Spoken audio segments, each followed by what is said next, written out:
What's up, ladies and gentlemen? NoZoupForYou here, and hot on the heels of yesterday's video on the health and the current state of World of Warships, I'm not done. I'm not. I want to talk about Russia a little more because I'm vexed. I'm befuddled by what has happened in Russia and their player base, and I want to delve into that a little more. And it gives a more clear picture on why things are the way they are right now. But first, just a couple of side notes. Life is coming at me fast. Things are getting busy. For those of you following what's going on with me, my wife, and these incoming twins, we have a date for our C-section. So we are going to go in on February the 24th. So these babies are coming on the 24th, and that's not that long from now. It's actually kind of crazy to think about, so pumping out the videos while I can, because I don't know how often I'll be able to afterwards. I'll do it. I'm going to try. I'm going to try my hardest.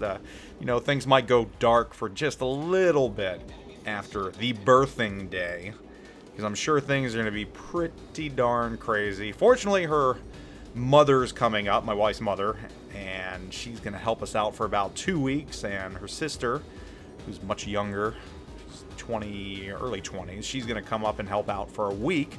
So we are going to have plenty of help while we figure things out with these two younglings, these two baby Yodas that are coming in. So much excitement there, which this also means my time for streaming is kind of drawing to a close for the foreseeable future, at least as far as I can tell. And I think this coming Thursday is probably going to be the last stream I can do for quite a while. At least long stream, that is.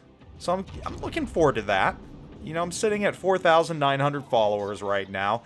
Had I hit that 5,000 follower mark, which I guess there's still time, there's a couple days, Wargaming was going to give me a fairly lucrative amount of free ships to give away. I think $500 or $600 worth in free ships, which is what they provide all CCs for hitting that milestone, that 5,000 follower milestone. So if I don't get it before the babies, you know, sometime after, we'll have a very, very nice giveaway, a welcome back ceremony or something like that. I don't know. But yeah, exciting times are coming. But that's not the point of this video. The point of this video is to talk about what's going on in Russia. And as I talked about yesterday, in Q3 of 2015, Russia had almost an average of 16,600 average daily players. And that has slowly declined to the point where right now, where we are, they have an average of 8,460 daily players. That is a huge loss right there. That's almost half the player base in 5 years. Whereas every other region, which I went into depth about yesterday, has lost barely anything, where in fact the US has made gains. I'm just going to come out and say it right now. This looks a little sketchy when you see all the recent decisions regarding Russian ships. You know, we talk about Soviet bias, and the picture is becoming a lot more clear. Ships like the Kremlin, Stalingrad, Smolensk. At this point, and you know, this is mere conspiracy theories right here. There might be validity to this, there might not. You know, Wargaming might come out and say, Zoup's full of it, don't listen to him, and that's perfectly fine. This is my opinion right here, and just what I think based upon the facts that I'm seeing. I think all these Russian ships, these biased, powerful ships, are all an attempt to buy back the player base in Russia due to these losses. That is the only reasoning I can see behind these ships that are just a pain in the ass. The only reason that somehow Wargaming thinks maybe if they pump out these paper ships, these paper Russian ships that are extremely powerful, somehow they'll lure the Russian player base back into the game. That is the only explanation I can think of right now. Really. But I don't think it's going to work. I don't think the Russian player base is going to come back. And I think the reason for that is that Russia just has no navy. Even us CCs are talking about it, and Krieger's talking about it. You know, we had a discussion about that in our own channels today. Russia has no navy. I mean, they require tugboats to pull their aircraft carrier around. And they're creating all these paper ships that don't exist. The players can't connect to them. Real Russians can't connect to these ships because they don't exist. Therefore, they don't care about them. They don't care about them at all. Whereas in North America, you know, with Let's Battle, we've got physical, historical ships we can visit. All 4 Iowa-class battleships are museum ships. We've got tons of destroyers out there, tons of aircraft carriers from World War II out there that players can go visit. They can feel the steel of these ships and see where history happened. And that goes a long way for the player base and player retention. But Russia doesn't have that. Now they've got tanks, and maybe that's why tanks are so popular over there.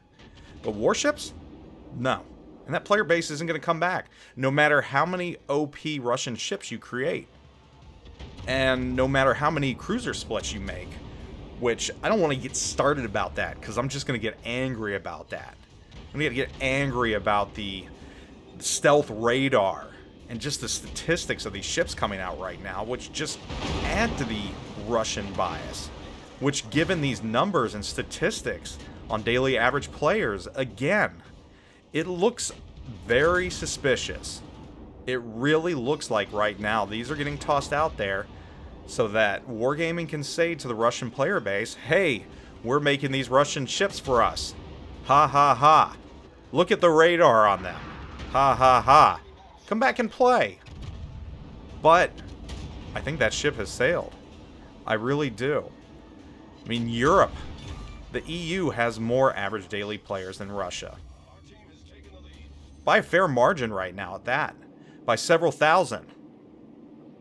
And I don't know where I heard it. You know, it might have been Wargaming itself that said that, but I don't think they make as much profit off of Russia either way. I think Europe, or the EU, pays the most out of all the regions for this game.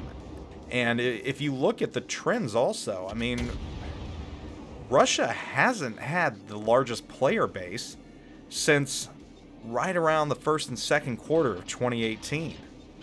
That's when Europe, the EU, surpassed them. So why World of Warships is trying to placate the Russian player base and create these ships for them and cause angst for everyone else, I don't understand it, especially if profit margins aren't involved. And maybe there are. Maybe I don't know what I'm talking about.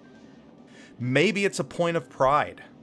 Maybe it's, you know, Russia's the home turf for the game, the developers, St. Petersburg, and they want the player base back as a point of pride. And I can understand that. I can get that completely. I'd be disappointed too if I was making a game in a country that just really has lost interest in the game. And it's the only region which has seen a significant loss in the game. It is just so outside the norm compared to the other regions. And really, just the lack of real ships, historical ships in that connection. That is the only thing that I can think of that would be the reason for such a player bleed. Especially when looking at the other regions. Especially when looking at that. So, there's a lot of questions here. There are a ton of questions, and I would really love to know the answers. I would. You know, I would love a Russian player out there to watch this video and answer and just say, hey, you know, love the game, don't love it now, you're spot on with your analysis, we just don't connect to ships like we do tanks.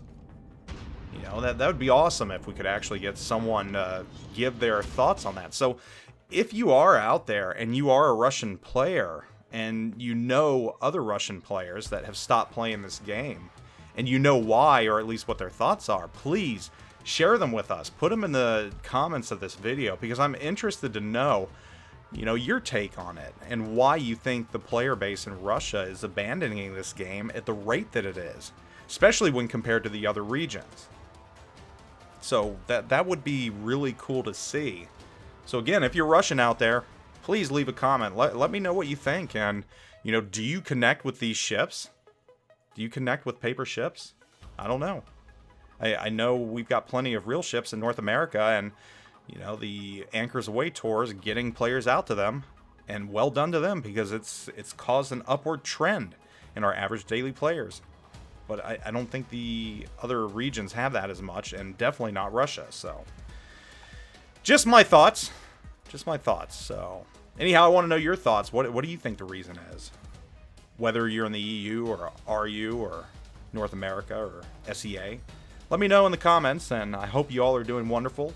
I'll catch you all later. Zoop out.